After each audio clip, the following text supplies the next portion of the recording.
Well, the sport's certainly wasted on me these days, but probably not on our next guest. Do you remember the courageous Steve Robinson? He lost his arm in a biking accident, but he didn't let that or a fear of flying stop him getting his pilot's licence. We'll tell you more about why this is significant in a moment. Now, Steve is from Leeds. He built his own prosthetic arm and qualified last month. Well, now he's won an award, this is it, for his contribution to Flying Scholarship for Disabled People.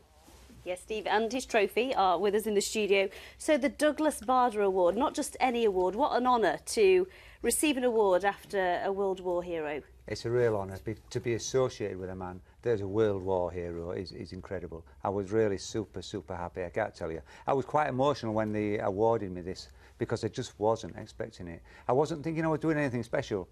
I'm just doing what I want to do, and I want to fly an aircraft, so nothing will stop me doing that.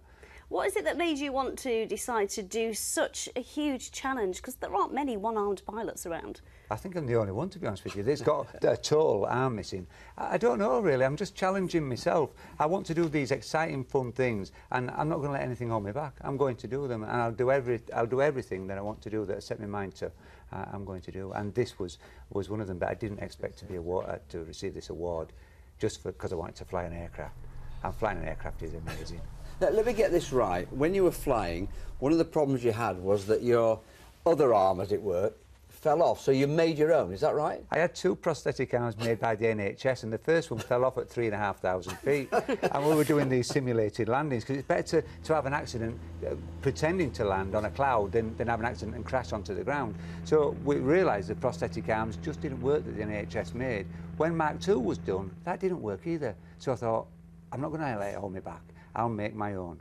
So I made my own. So what's the hardest part about what you do, effectively with one arm? I know you've got a prosthetic arm as well, but do you still really just use one arm to land and so on in the plane? The hardest thing really is getting in and out of a prosthetic arm. That's pretty tricky. And getting in and out of the aircraft, because they're not easy to get in and out of. It's heavy as well, doesn't it? It's really heavy, is my prosthetic arm, yes. But then, basically, I don't use it so much as I use it mainly for taking off. I'm holding the stick for flying, and then I push with my shoulder, and that just pushes the throttle on. And then when I come into a landing, I have to do what they call a base configuration, and I just basically hold the handle and pull the throttle off slightly to reduce my airspeed when I come into a landing. It's very poignant, this today, isn't it, Douglas Bader, isn't it? Because I understand that the last pilot who was involved in the Dam Busters raid has died today. I mean, it sort of brings it into perspective, doesn't it, somehow? It does, you know, and it's a shame that the last Dam Buster has died, and a war hero like Douglas Bader, and me receiving this, and I feel an affinity with him because we both had missing limbs.